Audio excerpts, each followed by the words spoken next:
O coração já está falando, né?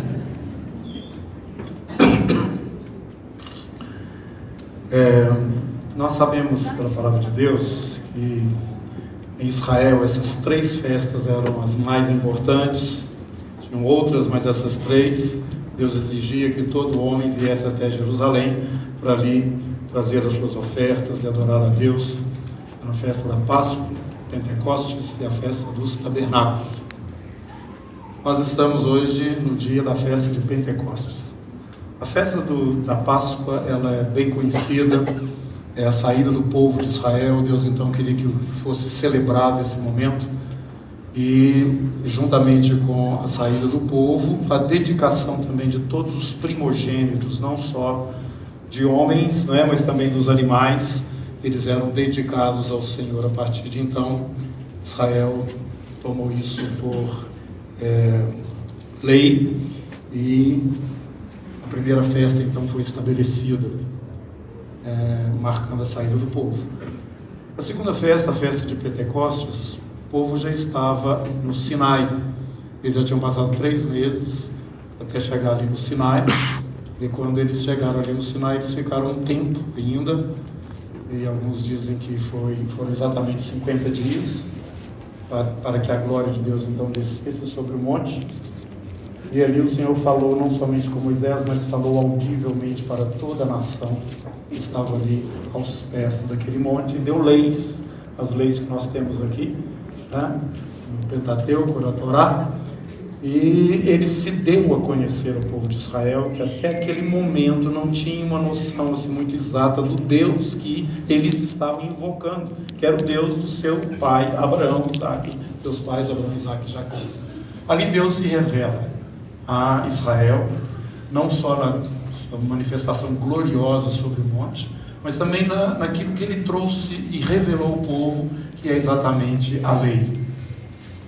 A partir daquele momento, Deus já tinha dado para eles o modelo do tabernáculo, como que ele deveria ser adorado. Ele organizou o povo, e a partir daquele momento a peregrinação daquele povo foi com o tabernáculo, sempre que eles acampavam, no centro, o povo todo organizadinho, as suas tribos, cada um no seu devido lugar. E assim eles passam aquela jornada, peregrinando no deserto, depois desse momento glorioso, que a glória do Senhor mesmo, a presença dele, vem sobre o Monte Sinai, e Deus se revela a eles. E na sequência nós sabemos, esse povo atravessa o Jordão e entra na terra prometida e passa a morar, aquele local que Deus tinha prometido sob o juramento dos seus pais, e eles foram ali estabelecidos definitivamente. Essas 3 festas nós realçamos aqui na comunidade, porque elas têm uma importância muito grande para nós. A primeira fala a respeito da nossa libertação, a ceia do Senhor. Ela nasce de dentro do momento da Páscoa. Ela foi aqui celebrada entre nós, e todos os domingos nós celebramos a libertação. O sangue de Jesus derramado em nosso favor, e hoje nós somos livres em Cristo Jesus, somos perdoados dos nossos pecados, somos libertos do poder das trevas e da mão de Satanás que nos governava. Nós somos transferidos do império das trevas para o reino do Filho do seu amor. Aleluia. Isso tem que ficar muito claro na sua vida. Você precisa de entender que a antiga aliança, ela desemboca na nova aliança, e não existe nova aliança sem a primeira aliança, é a mais antiga. E a antiga existe por causa desta nova aliança na qual estamos hoje vivendo. Nós vivemos uma realidade que ali Israel mostrou, e que Deus mostrou a Israel, e através de Israel Deus traz para nós hoje o sentido de todas essas coisas. Se você quiser entender com mais detalhes disso que nós estamos falando, faça uma leitura, um estudo no livro de Hebreus, que você vai conseguir perceber com mais exatidão. A partir dessa graça maravilhosa, que é quando nós recebemos o Senhor Jesus, como eu já disse, somos livres, ali representa a Páscoa, a ceia, e Jesus nos falou também, a igreja do Senhor, ali em torno da pessoa dele, naquele momento representado pelos apóstolos, e hoje nós fazemos isso semanalmente aqui nesse ministério, lembrando que ele foi e prometeu voltar. Ele disse: vou preparar-vos lugar. Quando esse momento acontecer, já vamos estar celebrando a festa dos tabernáculos. Nós vamos estar morando com ele, Nós já vamos estar dentro dessa herança. Como ele disse, despedindo os discípulos, eu não vou tomar mais do fruto da vide, até que eu volte. Então essa festa está lá na frente, ela vai acontecer, Jesus vai estar presidindo no meio do seu povo, a igreja, sua família, né? E nós estamos aguardando ansiosamente esse dia, e quando tomamos a ceia, declaramos exatamente isso. E ele morreu pelos nossos pecados, ressuscitou e vai retornar. Mas entre a Páscoa e o tabernáculo existe o Pentecostes. É o período correspondente à jornada que o povo começa ali no deserto a partir do Sinai. Depois que Deus se revela, eles conhecem a lei, recebem e começam a andar naquilo que o Senhor tinha ordenado, já todos organizados dentro do deserto, e assim eles vão peregrinando no deserto e entram de uma forma poderosa ali na terra prometida, quando acontece a destruição de Jericó, logo quando eles atravessam o Rio Jordão. Bom, irmãos, isso nos mostra uma coisa interessante, porque a festa dos tabernáculos, ou melhor, de Pentecostes, é essa que nós estamos, ela é manifestada, ou o princípio desse momento acontece com a glória de Deus descendo sobre o Monte Sinai. E a palavra de Deus nos fala que no guardar da festa, eles contavam a partir da Páscoa 7 semanas, 49 dias, e a partir deste, que era o 50º, então, Pentecostes, do grego, era celebrado então essa festa das semanas, ou a festa da cega, porque eles estariam trazendo diante de Deus, para celebrar, se alegrar e trazer também os frutos, os primeiros frutos da terra, na primeira parte do ano. Era a cevada, principalmente, o trigo, que já estava sendo ceifado nesse período, né, que culminava com essa festa, a festa de Pentecostes, onde eles levavam, né, as primícias também da terra e daquilo que estava acontecendo. Isso traz para nós uma palavra, um entendimento, já que nós, na verdade, vivemos a realidade da festa de Pentecostes e de todas as outras festas que estão ali no Antigo Testamento, porque nós somos o povo da nova aliança. E onde é que nós vamos encontrar esse relacionamento mais exato, eu diria, não exato, mas mais no cerne do sentido mesmo dessa festa para nós? Jesus morreu e passou aqui um tempo, né? Depois que ressuscitou, aparecendo aos discípulos durante 40 dias. E depois ele volta aos céus e diz para os discípulos: vocês fiquem em Jerusalém. Vocês fiquem aí até que vocês sejam revestidos do Espírito Santo de poder, para que então vocês sejam minhas testemunhas, não só para Israel, mas para os samaritanos também, para os gentios e para todas as nações. Isso você sabe, né? Mas uma coisa que nós aqui nesse ministério precisamos insistir e vamos caminhar nessa direção, lembrando que o período que nós estamos vivendo é o período de Pentecostes, é a parte da nossa peregrinação aqui. E da mesma forma como Jesus, despedindo dos discípulos, diz: vocês esperem até que vocês sejam revestidos de poder. O povo também de Israel não podia sair do Sinai sem essa revelação e esse poder pela glória de Deus manifestada ali sobre eles, quando o Senhor desceu em fogo, em trovões, o monte fumegava, né? Nós já vimos isso aqui várias vezes, né? Paulo falando isso, o escritor de Hebreus também, Paulo falando aos Coríntios e também o escritor de Hebreus, dessa glória, dessa primeira aliança. E dali para frente eles caminham já debaixo de uma revelação de Deus e de uma convicção, à medida que iam avançando, a arca ia diante deles e eles iam acompanhando as direções pelas quais o Espírito ia caminhando, a nuvem, né? E eles iam então caminhando ali na peregrinação até entrar no momento do tabernáculo, que é a entrada na terra. Nós estamos nesse período dessa peregrinação, e esse período começou exatamente ali, 50 dias depois da morte de Jesus, que morreu na Páscoa. Passou 40 dias, ele apareceu aos discípulos várias vezes, e a outras pessoas também. Paulo nos fala, escrevendo aos Coríntios, que no tempo que ele escrevia aquela carta, Ele apareceu a mais de 500 pessoas, e a maior parte dessas pessoas estavam vivas naquele momento que ele estava escrevendo, poderiam testemunhar isso. Então, irmãos, esse momento é o momento que corresponde à vinda ou à manifestação da glória e do fogo e do poder e da glória de Deus no Monte Sinai, que realmente é manifestado na festa do Pentecostes. Os discípulos estavam ali reunidos juntamente com outros, 120 pessoas ao todo, e de uma hora para outra, aquele mesmo poder que desceu lá no Monte Sinai, desceu naquele ambiente, naquele salão onde eles estavam. E apareceu sobre eles línguas de fogo, som como de um vento impetuoso.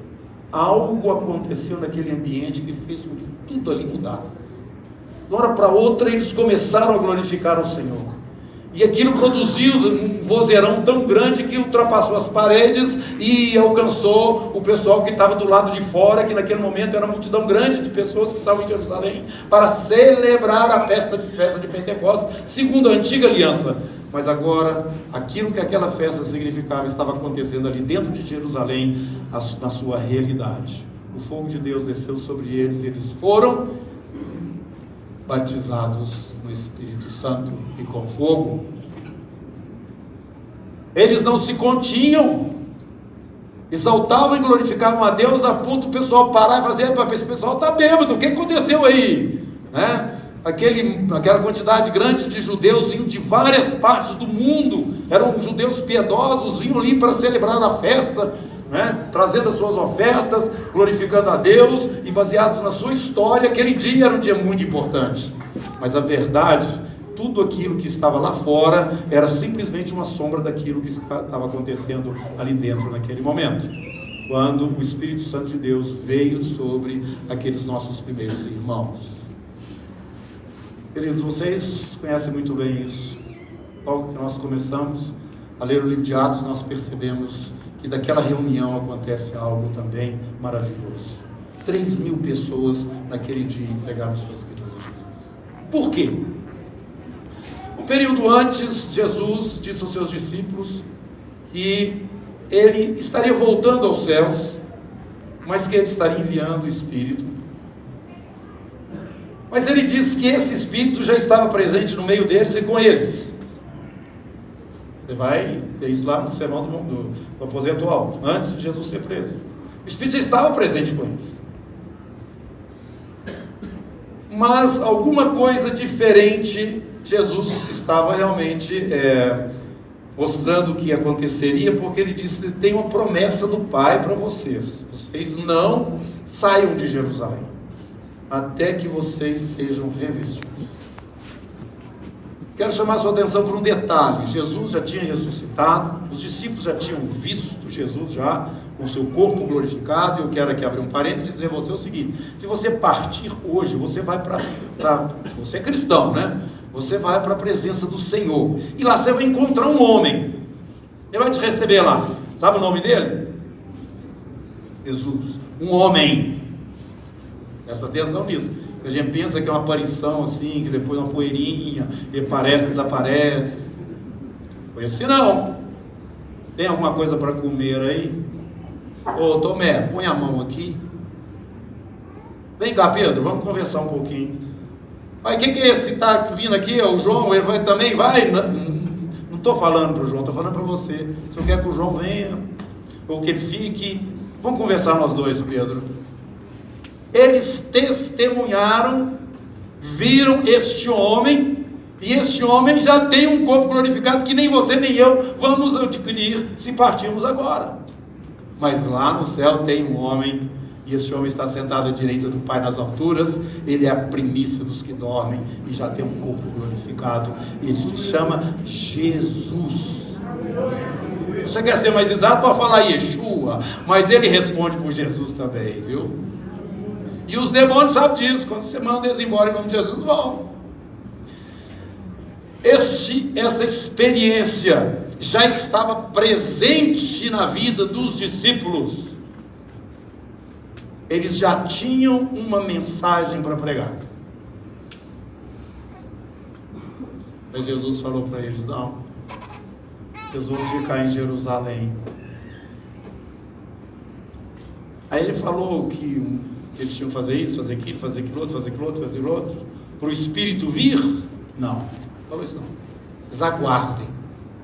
Eles foram, se reuniram e ficavam orando ao Senhor, num ambiente, eu imagino, muito livre, despretensioso, mas estavam literalmente esperando aquilo que Jesus falou. O Pai tem uma promessa, e essa promessa tem que vir sobre a vida de vocês. Mas peraí, Jesus, para que isso? Nós já temos a teoria toda pronta. Nós caminhamos com o Senhor, nós vimos o Senhor ser morto e colocado dentro daquele túmulo, e nós estamos vendo o Senhor aqui em carne e osso espirituais, não sei explicar isso, mas pronto, nós podemos sair, nós podemos pregar o Evangelho, nós podemos contar para as pessoas essas maravilhas todas.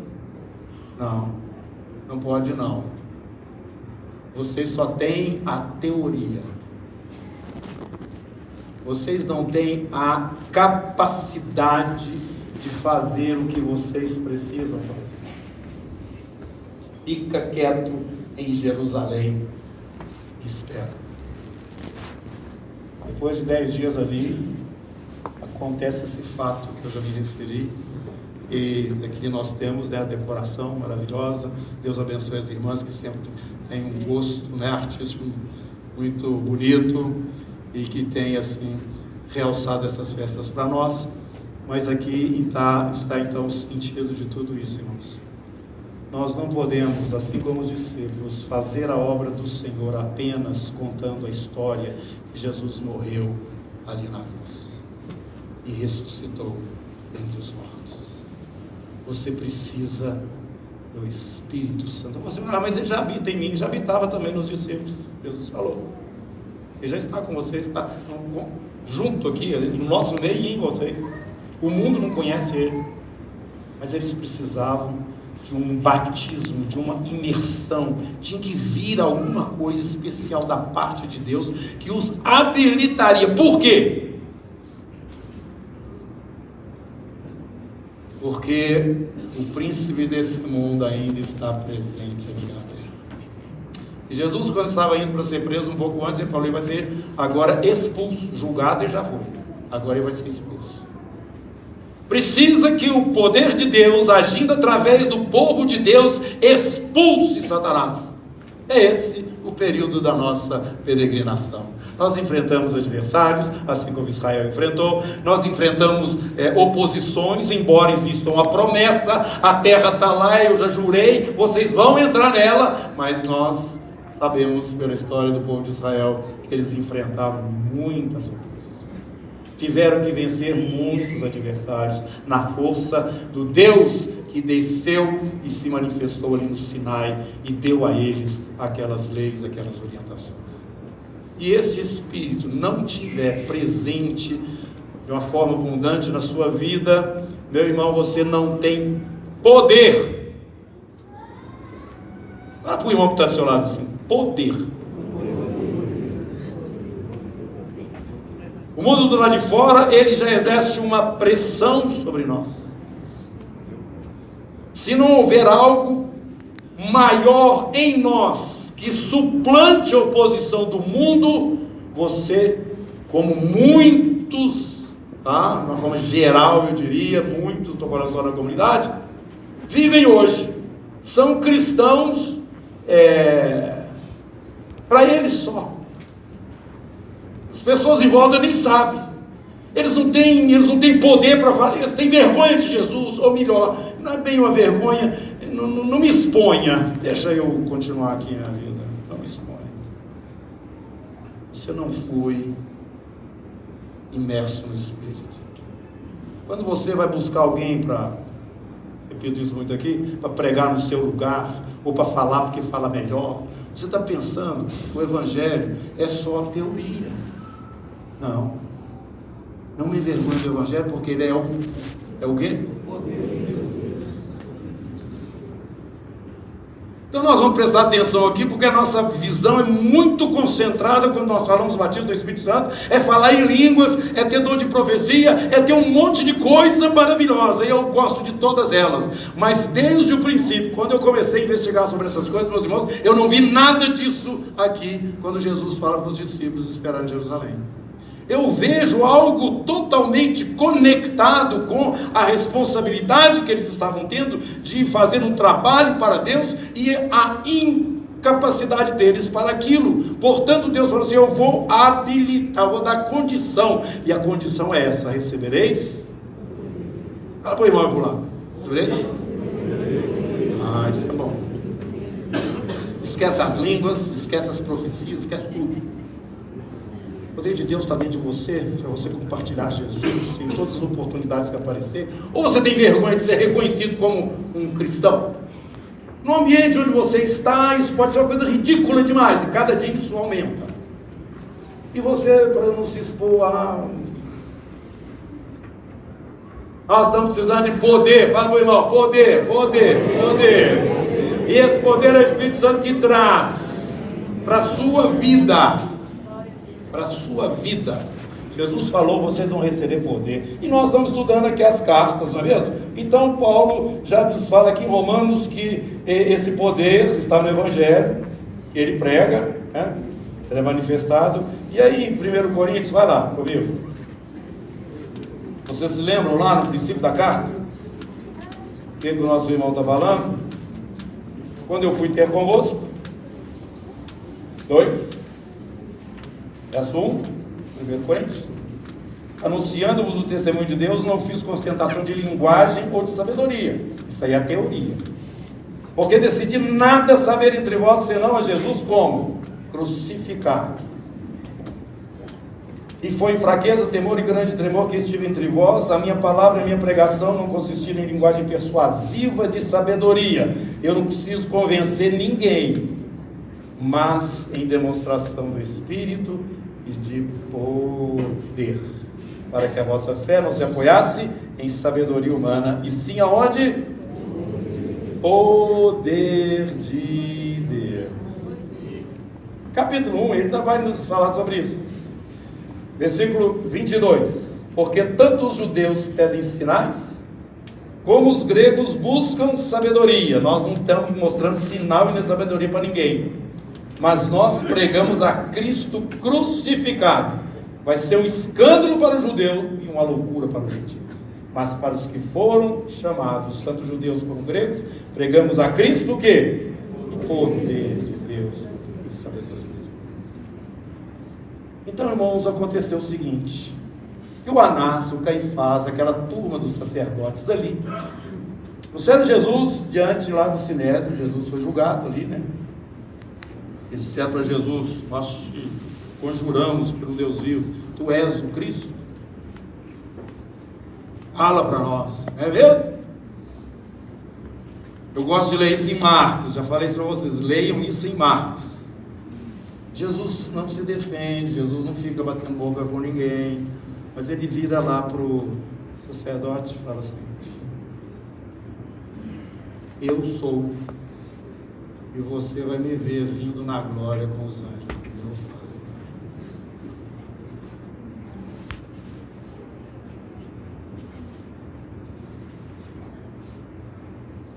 Jesus é para a cruz por causa disso. Jesus é crucificado por causa disso. O Pedro estava olhando assim de longe, naquele momento, e pela terceira vez alguém o reconhece como discípulo de Jesus. Ele fala: não, eu não conheço esse homem não. E Jesus olha para ele lá do meio do povo todo, cruza o olhar com Pedro, e o Pedro sai de lá e chora amargamente. Ele já tinha teoria, não tinha teoria ainda não, mas ele já tinha toda a experiência de ter vivido com Jesus até aquele momento antes da morte. Com Jesus, ele já tinha até falado para Jesus: eu até morro, mas eu não vou pular fora não. Todos podem, esses outros discípulos aqui, esses 11 aqui, podem todos pular fora, mas eu não. Foi ele mesmo. negou Jesus. Ele não tinha força, ele não tinha poder em relação àquela situação. Ele estava numa casa onde tudo era contrário. Você vive essa situação. Você vive um ambiente onde tudo é contrário, que é fácil você fazer de conta que não conhece Jesus. Eu não quero te condenar, não. Você não tem força, você não tem capacidade. Claro que você está traindo, sob certo sentido, também como Pedro ao Senhor Jesus, quando um posicionamento em favor daquilo que Ele te ensinou, que Ele falou, daquilo que é a direção que você tem por parte dele na sua vida, você não assume. Assume. Pois bem, passou um tempinho, né? E nós vamos, abra aí agora em Atos. Passa um tempinho, acontece ali o Pentecostes. Esse homem levanta no meio da multidão e faz uma pregação lá maravilhosa. 3.000 pessoas aceitam a Jesus. Aconteceu alguma coisa com aquele homem que está diferente. E aí você vai ver no capítulo 4, versos 5 e 6, no dia seguinte, reuniram-se em Jerusalém as autoridades, anciãos e os escribas, como o sumo sacerdote, o Anás, o Caifás. Vocês já ouviram falar desse pessoal aí? A turma reuniu, estava lá também um chamado João e um outro Alexandre, e todos os que eram da linhagem do sumo sacerdote. A turma nata que tinha encontrado, né, com Jesus ali, que tinha julgado Jesus. E pondo-os os apóstolos, né, perante eles, os arguíram. Com que, o que, gente? Com que poder? Com que poder? Ou em nome de quem fizeste isso? O aleijado, conhecido na cidade, porque ficava na porta do templo, foi curado. Em nome de quem? Era o Anás, o Caifás. Eram os mesmos que estavam julgando Jesus. E Jesus estava conversando com eles lá. Falando aqui que nós vamos mencionar. Mas o texto continua falando, muito, muito interessante isso, olha. Os arguíram com que poder, em nome de quem fizeste isso? Então Pedro, cheio do Espírito Santo, lhes disse: autoridades do povo e anciãos, visto que hoje somos interrogados a propósito do benefício feito a um homem enfermo, aí ele conta a respeito da cura do coxo. Verso 12. Não existe salvação em nenhum outro abaixo do céu, não existe nenhum outro nome dado entre os homens, pelo qual importa que nós sejamos salvos. Ao verem a intrepidez de Pedro e João, sabendo que eram homens iletrados e incultos, então às vezes eles ficaram sabendo, eles sabiam que aqueles homens não tinham capacidade intelectual, não tinham, eram pescadores, Galileu, pessoal lá do norte, Israel, eles eram iletrados e incultos, admiraram-se e reconheceram que haviam eles estado. E o que os discípulos estão falando aí é um confronto direto com aqueles que crucificaram o Senhor, e eles falam isso: vocês crucificaram. Agora tem que ter arrependimento. É isso que eu quero que os irmãos entendam. Às vezes nós achamos que nós precisamos ser letrados, para então nós compartilharmos com autoridade a fé que temos em Jesus. Negativo. Eu esqueci a minha sabedoria, meu conhecimento todo, o Paulo falou. Eu não fui até vós falando em sabedoria, mas reconhecendo apenas o Evangelho naquilo que ele é exatamente, que é um escândalo para aqueles que vão ouvir, mas para aqueles que são salvos é o poder de Deus. Irmãos, Deus ainda tem muita gente nessa cidade, viu? Muita gente, apesar de ser uma cidade bem evangelizada, mas essa muita gente está no perímetro seu aí, ó, está na sua Eu convivo. Aconteceu um Pentecostes na sua vida? Porque se não aconteceu, você não faz isso que Pedro e João e os discípulos fizeram, não. Faz não. Você vai ficar muito respeitoso diante das pessoas, quando te arguírem, você vai falar para lá, para cá, você vai tentar permanecer ali, sem ser reconhecido como um discípulo dele. Mas a verdade é que a nossa responsabilidade, enquanto nesse período de peregrinação, é dar o testemunho dele, para aqueles que ainda não viram. Alguns vão ser transformados por esse poder, outros vão ignorar. Jesus falou, é como a semente que joga lá no campo, uma prospera, a outra não. Tem uns passarinhos, tem outra que tem pedra em cima, a outra que vem no espinho e sofoca, mas tem uns que 30, 60, 100 por um. Você não sabe quem são estes.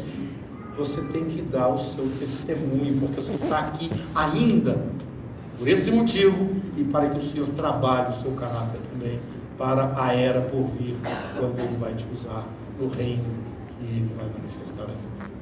Então, irmãos, eu estou hoje aqui focando, inclusive a comunidade tem como logo aí as 7 tochas, que são os 7 Espíritos do Senhor. É a festa do Pentecostes que nos mostra essa manifestação do poder da glória de Deus ali no Sinai, da glória de Deus na igreja, quando ela começa a partir desse fogo que sobre os discípulos veio, e esse fogo dá a eles a capacidade, além da teoria que tinham, agora eles tinham o poder do alto para testemunhar. Aquelas mesmas pessoas das quais Pedro estava fugindo, Pedro estava confrontando naquele momento, e não era baseado em nenhuma cultura, nenhuma explicação da Torá para aqueles que eram os seus intérpretes diante do povo, provando que Jesus era o Messias. Não. Tinha poder, tinham sinais, mas todas essas coisas estavam voltadas para o testemunho daquele que ressuscitou. A maior prova de poder foi a ressurreição de Jesus. Abra aí sua Bíblia agora, Efésios. E era essa a pregação deles. Nós ouvimos, importa mais obedecer a Deus do que aos homens. Nós vamos continuar falando a respeito desse que perdoa os nossos pecados através da sua morte na cruz, porque Ele ressuscitou. Nós somos testemunhas disso, nós convivemos com Ele já depois da sua ressurreição. No capítulo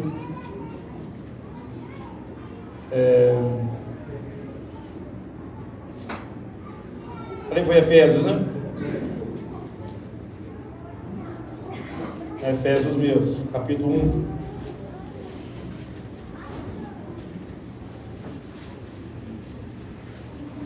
Verso 18.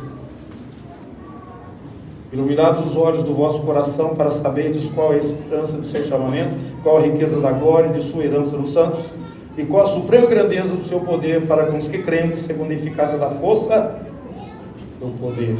O qual poder exerceu Ele em Cristo, ressuscitando-o dentre os mortos e fazendo-o sentar à sua direita nos lugares celestiais. Verso 19. Suprema grandeza do seu poder para com os que cremos, o qual exerceu Ele em Cristo, ressuscitando dentre os mortos. Esse é o poder da ressurreição. Quantos irmãos que estão aqui e ainda não foram imersos no Espírito, não foram batizados no Espírito Santo?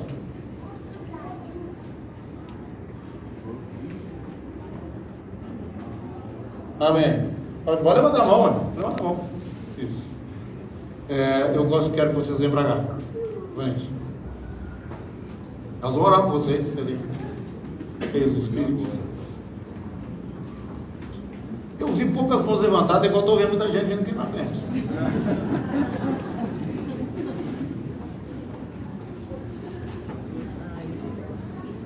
Todos vocês já entregaram suas vidas a Jesus como seu Senhor e Salvador? Vocês já se consideram cristãos? Está bem? Está bem? Já confessaram Jesus como Senhor e Salvador em suas vidas? Eu vou pedir agora que os pastores que estão aqui, tá? Fiquem cada um perto de uma pessoa aí, coloca a mão no ombro, na cabeça, as irmãs com as irmãs, os irmãos com os irmãos.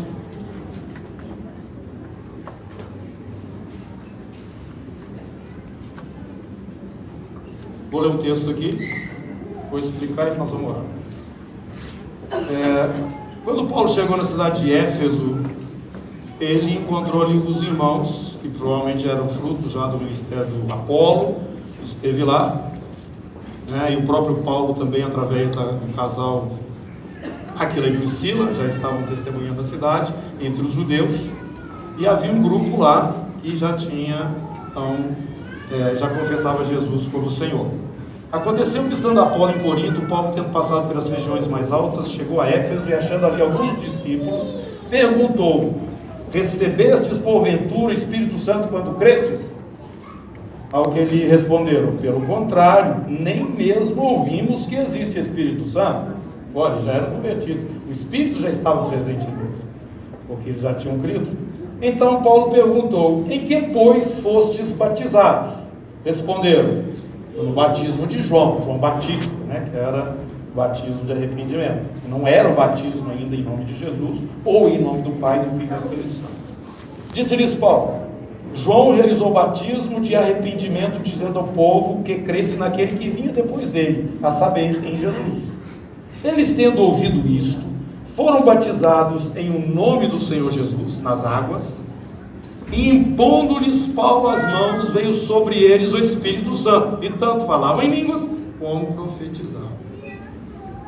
Eu estou simplesmente destacando os batismos todos aqui. Esse que nós estamos falando aqui é o batismo no Espírito Santo, é o que vai trazer poder. Vocês podem falar em línguas agora, pode não falar em línguas, não é essa a questão. Isso é evidência que manifesta, mas nós não podemos dizer que sempre acontece assim, porque não está escrito isso na Bíblia. Não. Agora, o que realmente vai fazer sentido é o poder. O poder de Deus para as suas vidas. Bem? Dá um toque aí nos irmãos. Todo mundo tem alguém aí que está com a mão sobre você, impondo Paulo as mãos. Quem está com a mão aqui sobre o irmão? Está faltando gente aqui, ó, para colocar a mão. Impondo-lhes as mãos. A igreja também se levante agora e estenda as mãos aqui para frente.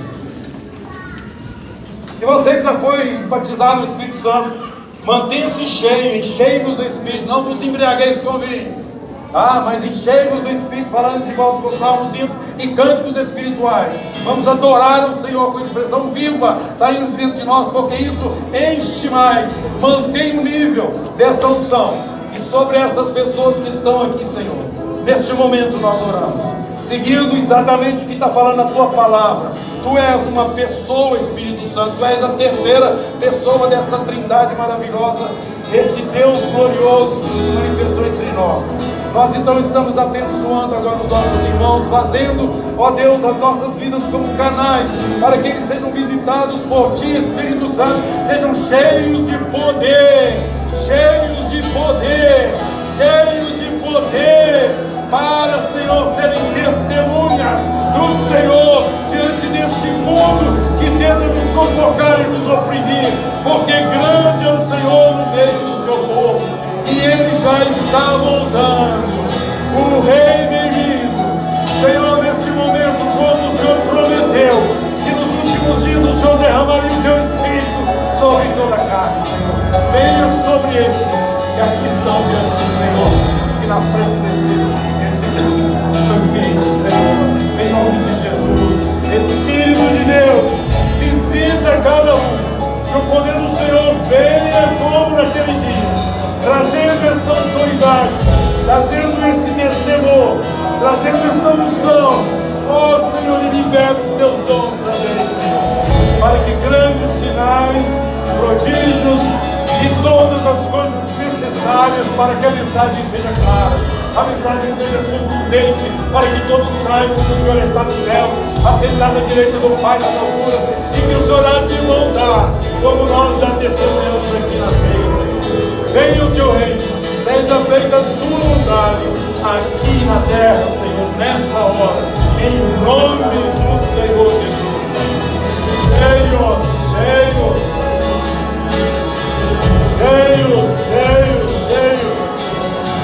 cheio do Espírito em nome de Jesus. Senhor, neste lugar, adoramos e invocamos o Teu nome.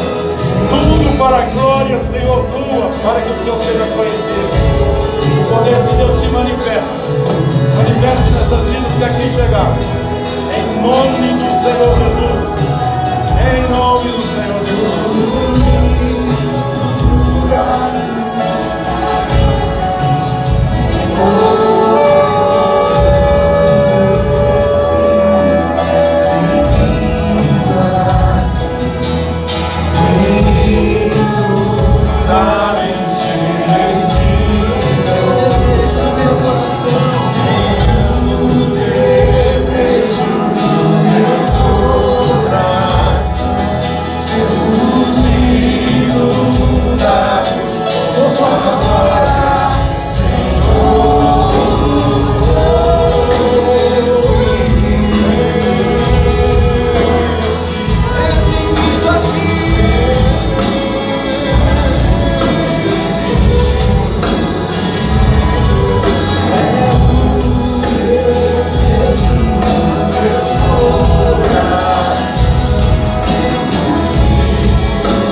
Aqui à frente, talvez na expectativa de sentir alguma coisa especial. Isso faz parte, mas não é disso que nós estamos falando.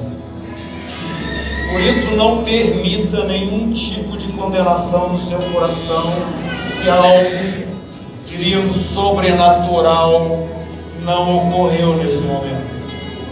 Você não sentiu um calafrio, se você não falou em línguas, se você não teve um tremor, não se perturbe com isso. Isso são coisas relacionadas com a nossa alma. E o que nós fizemos aqui é relacionado com o seu espírito. Simplesmente descanse na presença do Senhor, com o coração aberto.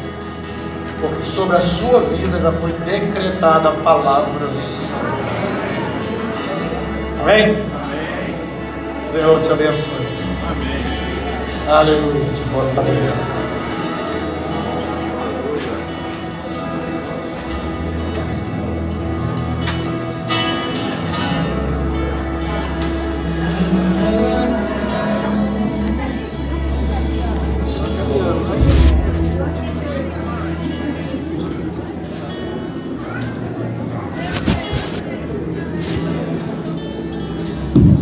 Glória a Deus, irmãos. Vamos sentar mais 2 minutos. Aliás, vamos ficar de pé, pode ficar de pé. Nós vamos orar agora pelos enfermos.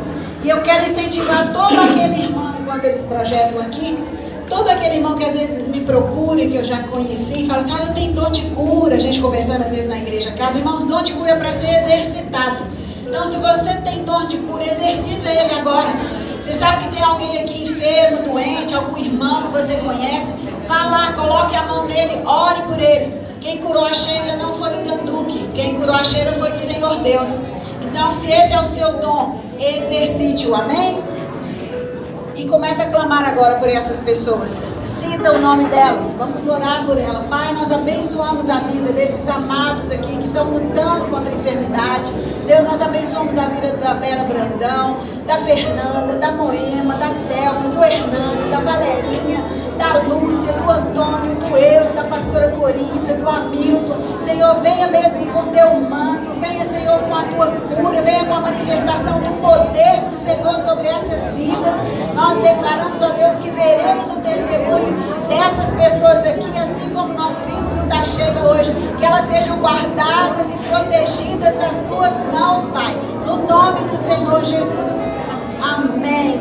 Deus, nós oramos também pelo nosso país, Senhor. Nós colocamos a nossa nação diante do teu altar e te pedimos, ó Deus, que o Senhor venha governar essa nação com poder, ó Deus, com a sabedoria do Senhor. Nós abençoamos o executivo, o legislativo, o judiciário. Oramos, ó Deus, por leis justas. Oramos, Senhor, para que Deus venha a bênção do Senhor sobre a vida do pobre na nossa nação, a vida da viúva. Nós abençoamos, Senhor, a vida do nosso presidente, a vida de todos os ministros. Guardamos e rogamos que venha sobre a vida deles o espírito de sabedoria, Senhor, para governar essa nação debaixo de leis justas e da bênção do Senhor, Deus, no nome de Jesus.